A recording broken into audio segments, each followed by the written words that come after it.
Hello friends, welcome to my YouTube channel Samrat Education. दोस्तों, आज की इस वीडियो में आप लोगों को इन्वायरमेंटल स्टडी का एक इम्पॉर्टेंट टॉपिक बताने वाला हूं। टॉपिक का नाम है इकोलॉजिकल पिरामिड। दोस्तों, इससे लगातार एग्जाम में क्वेश्चन पूछता है। एक क्वेश्चन ये तीन प्रकार का होता है, तीन प्रकार में से एक क्वेश्चन तो आप लोगों को एग्जाम में 100% आएगा। तो इसलिए मैं बता दे रहा हूँ, ज़्यादा बड़ा नहीं, एकदम आसान है, सिर्फ थोड़ा सा बड़ा अलग है। तो चलिए देखते हैं क्या होता है इकोलॉजिकल पिरामिड। तो उत्पादक व उपभोक्ताओं की संख्या, जीव भार व ऊर्जा के बीच परस्पर संबंधों को पिरामिड द्वारा दिखाया जाता है। उत्पादक मतलब क्या होता है? प्रोड्यूसर। प्रोड्यूसर और कंज्यूमर की जो संख्या होती है या जीव भार होता है, उसी के ऊर्जा के बीच जो परस्पर संबंध होता है, उसी को पिरामिड द्वारा प्रदर्शित किया जाता है। तो उसी को इकोलॉजिकल पिरामिड कहा जाता है। तो इस प्रकार का जो ग्राफी निरूपण होता है, जियोग्राफिकल रिप्रेजेंटेशन, इसको सबसे पहले एल्टन ने 1927 ईस्वी में किया था। तो यदि पूछ दिया एक नंबर में कि इकोलॉजिकल पिरामिड क्या है, तो आप बोलेंगे कि प्रोड्यूसर और कंज्यूमर की संख्या व ऊर्जा के बीच परस्पर संबंधों को पिरामिड द्वारा प्रदर्शित किया जाता है या पिरामिड कहा जाता है। तो ये पिरामिड होता है दोस्तों, ये तीन प्रकार का होता है। पिरामिड कितने प्रकार का होता है? तीन प्रकार का। सबसे पहले इसका कुछ नोटिस उसको देख लेते हैं। तो इसका नोट यह है कि इनमें सबसे निचला कोशी स्तर मतलब ट्रॉफिक लेवल उत्पादक और सबसे ऊपर का स्तर मांसाहारी का होता है। मतलब दोस्तों कहा जा रहा है कि इसका जो सबसे नीचे का स्तर होता है वह ट्रॉफिक लेवल का होता है, उस सबसे ऊपर का जो स्तर होता है वह मांसाहारी का होता है। यह तीन प्रकार का पिरामिड पाया जाता है दोस्तों। पिरामिड कितने प्रकार का पाया जाता है? तीन प्रकार का। कौन कौन सा? पहला है pyramid of number, pyramid of number, pyramid of biomass, pyramid of energy. तो इन तीनों में सबसे ज्यादा जो पूछने वाला है वो है पिरामिड ऑफ एनर्जी। लेकिन मैं तीनों को बताऊंगा, कुछ भी पूछ सकता है इन तीनों में से। तो पिरामिड क्या होता है? किसी भी पारिस्थितिकी तंत्र का, सॉरी, उत्पादक यानी प्रोड्यूसर और कंज्यूमर की संख्या और ऊर्जा के बीच परस्पर संबंधों को इकोलॉजिकल पिरामिड कहते हैं। पिरामिड तीन प्रकार का होता है, pyramid of number, pyramid of biomass, pyramid of energy. तो इन तीनों को अब देखेंगे। Pyramid of number. तो पिरामिड ऑफ नंबर क्या होता है? किसी भी पारिस्थितिकी तंत्र का अध्ययन करने पर या किसी भी इकोसिस्टम का अध्ययन करने पर उसमें जो प्राथमिक उत्पाद होते हैं उनकी संख्या उपभोक्ता की संख्या की अपेक्षा काफी अधिक होती है। कहने का मतलब दोस्तों वह है कि जो पेड़ पौधे होते हैं उनकी संख्या उनको खाने वाले की संख्या से अधिक होती है। तो वही कहा जा रहा है कि किसी भी पारिस्थितिकी तंत्र का अध्ययन करने पर उसमें प्राथमिक उत्पादों जैसे पेड़ पौधे की संख्या जो है उसको खाने वाले जो मनुष्य हैं, जानवर है, कीट है, पशु पक्षी हैं, उन सबसे अधिक होती है। इसी प्रकार प्राथमिक उपभोक्ता की संख्या द्वितीय के एवं द्वितीय उपभोक्ता की संख्या तृतीय की अपेक्षा अधिक होती है। जो प्राइमरी उपभोक्ता होता है उसकी संख्या जो होती है वह द्वितीयक, जो दोस्तों द्वितीयक उपभोक्ता होता है उससे अधिक होती है। द्वितीयक उपभोक्ता का जो संख्या होता है वह तृतीयक उपभोक्ता से अधिक होता है। तो यदि इस प्रकार है तो दोस्तों इसका जो पिरामिड बनेगा वह सीधा बनेगा। तो देखते हैं, ऐसे पारिस्थितिकी तंत्र में जीव संख्या का पिरामिड सीधा बनेगा जिसमें पिरामिड का आकार चौड़ा होगा और उपभोक्ता की संख्या कम रहेगा। आगे देखते हैं, शिखर की ओर उपभोक्ता की संख्या कम होने के कारण कम ही होती जाएगी। शिखर की तरफ दोस्तों जो उपभोक्ता की संख्या है वह कम है, तो इसलिए कम होती ही जाएगी। तो यह जो हम लोग पहला पिरामिड देख रहे हैं, पिरामिड ऑफ नंबर, ये दो प्रकार का होता है। एक होता है फॉरेस्ट इको, सॉरी, एक होता है ग्रासलैंड इकोसिस्टम, एक होता है ट्री इकोसिस्टम। तो अभी तक हम लोग ग्रासलैंड इकोसिस्टम देख रहे हैं। तो ग्रासलैंड इकोसिस्टम में क्या हुआ?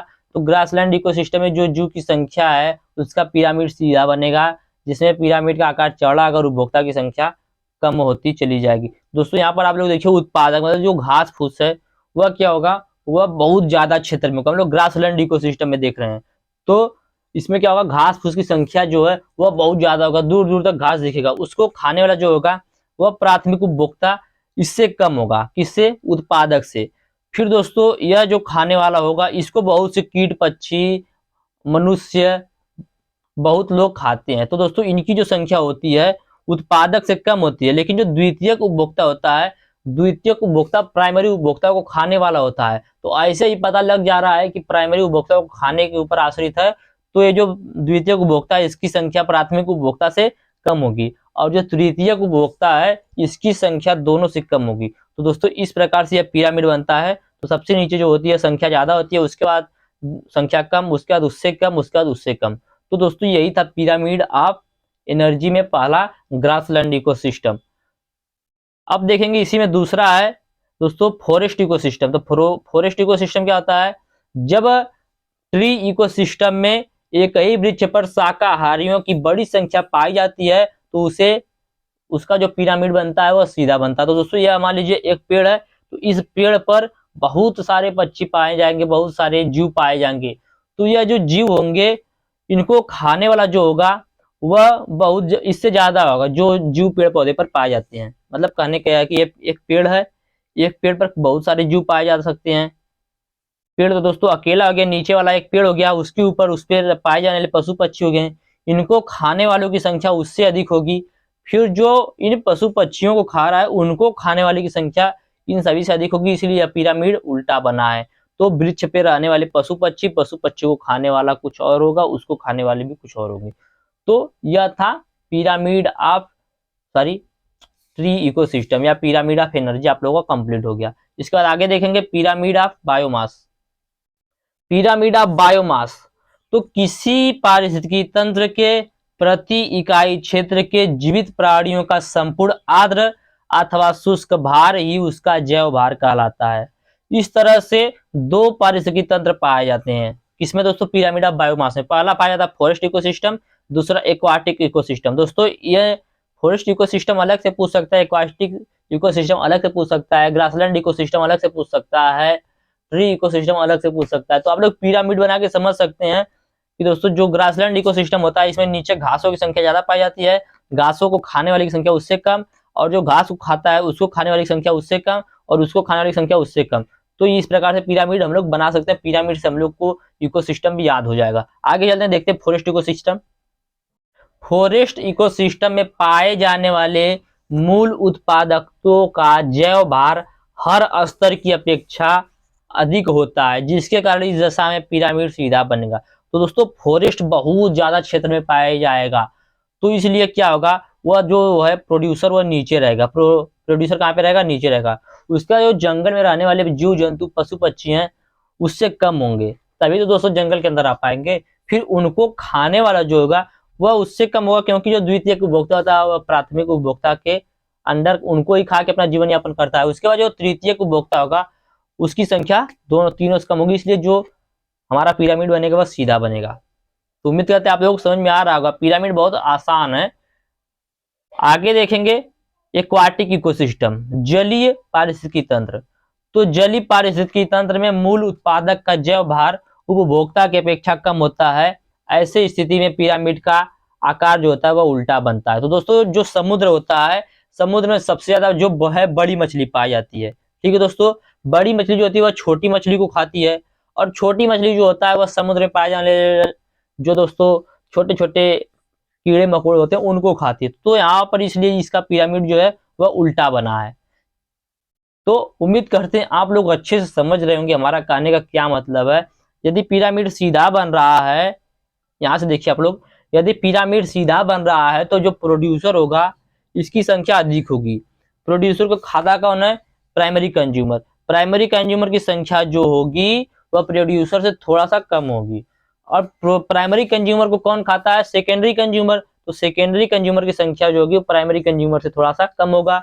इसके बाद टर्सरी कंज्यूमर, तो टर्सरी कंज्यूमर की जो संख्या है वो सेकेंडरी कंज्यूमर से कम होगी। तो इस प्रकार दोस्तों पिरामिड बनता है।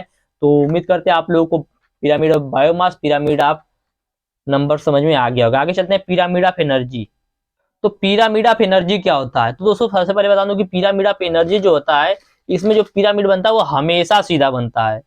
तो पारिस्थितिकी तंत्र में ऊर्जा का प्रवाह पोषण स्तरों से होता हुआ अंत में सबसे उच्च मतलब सर्वोच्च मांसाहारी तक पहुंच जाता है।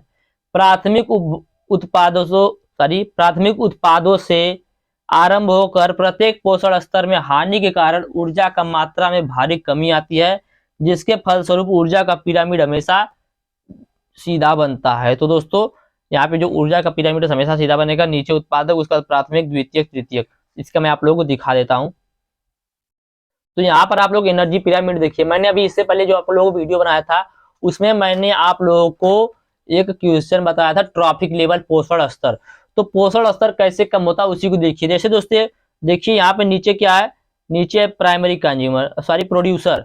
प्रोड्यूसर कौन कौन सा, यहाँ पे देखिए कुछ पौधे दिख रहे हैं, कुछ कीड़े सॉरी कुछ पौधे दिख रहे हैं, ठीक है। तो इनमें जो पोषक पाया जाता है, जिनमें जो ऊर्जा पाया जाता है वो 100% पाया जाता है। तो इसका जो 100% में से 90% है वह यहीं पे खत्म हो जाएगा। इसमें से 10% जाएगा इसके बाद प्राइमरी कंज्यूमर के पास, 10% प्राइमरी कंज्यूमर के पास आएगा। फिर ये प्राइमरी कंज्यूमर देखिए यहाँ पर प्राइमरी कंज्यूमर कुछ बने हुए हैं।